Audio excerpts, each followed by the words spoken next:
a common question that is asked is, am I a candidate for a nipple sparing mastectomy? NSM, nipple sparing mastectomy. So, to be a candidate for a nipple sparing mastectomy, there's a couple things that need to happen. When we reconstruct the breast, we basically add filling to the inside when the breast is removed. So, when you get a nipple sparing mastectomy, the inside of the breast gets removed, the breast tissue gets removed, that's the point of the mastectomy, and then we use what skin is left to do the reconstruction. To make somebody a candidate for nipple sparing mastectomy, the nipple has to be about 3 to 4 centimeters above the fold. So the bottom of the breast, where the breast meets the chest wall, we call that the inframammary fold.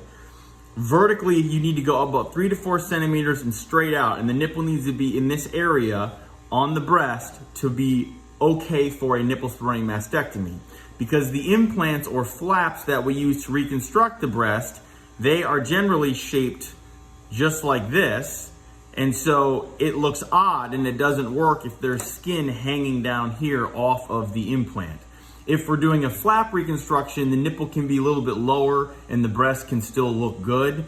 If it's an implant reconstruction, the nipple really needs to be about 3 to 4 centimeters vertically up from the fold to sit in the appropriate location on the implant.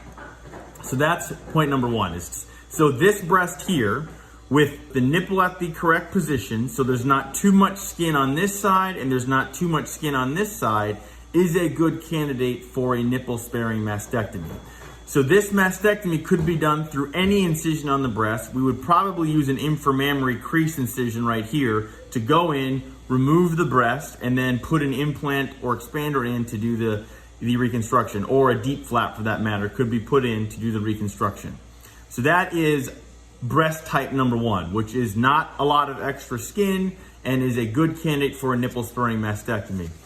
The other type of breast is where the nipple's too low, like that. But this distance from the nipple to the fold is not too long.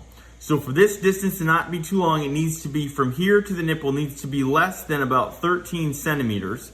And if the nipple's too low, we can do a nipple sparing mastectomy, because what we would do is remove the extra skin here as part of the mastectomy. So I would remove that extra skin to get the nipple up where it's supposed to be, and all this tissue on the inside would be removed along with this piece of skin. So when we sewed it back up, the nipple would be lifted up to here, and there we go. We are okay for a nipple sparing mastectomy, but there will be a scar on top of the nipple. So in other words, this skin here, you can't really visualize the whole thing, but I'm going to kind of draw it out. So essentially what we would do is remove this shape of skin above the areola, so that when we sew it up, the nipple gets moved up where it's supposed to be, and there is a scar across the equator of the breast where that skin right here was removed to make somebody a candidate for a nipple sparing mastectomy.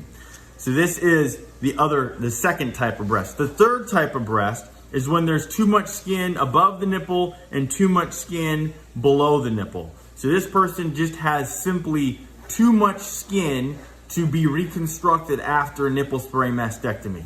Because if we do that trick I mentioned before where we remove this extra skin to move the nipple up, this distance is too long. This distance would be greater than 13 centimeters, so there's too much skin down here and there's too much skin up here. So you could get a skin sparing mastectomy where we remove the nipple and the skin. So we go in, remove all the breast tissue, like that, along with all this skin and the nipple, so that when we closed it together, the soft tissue envelope became of a reasonable shape for a breast reconstruction, but the nipple would have to go. If you're in a situation where there's too much skin above the nipple and too much skin below the nipple, we can do a preliminary breast lift or breast reduction. So you could have a skin sparing mastectomy like I mentioned, or have a preliminary breast lift or breast reduction, but we need to wait about 6 weeks after a breast lift before we can do a nipple sparing mastectomy. Because in a breast lift or breast reduction, the nipple stays alive based on the breast tissue. So, for example, this nipple here would stay attached to breast tissue and get moved up, and all the skin would get adjusted and reduced to become this situation, which is then a candidate for a nipple sparing mastectomy. But we have to give this tissue time to heal in its new location before a mastectomy can be done, cutting out all of the breast tissue that is keeping the nipple alive at the time of a breast lift or breast reduction. So to review, if you have rather small breasts with the nipple in the right location, you may be a candidate for a nipple sparing mastectomy through an incision underneath your breast.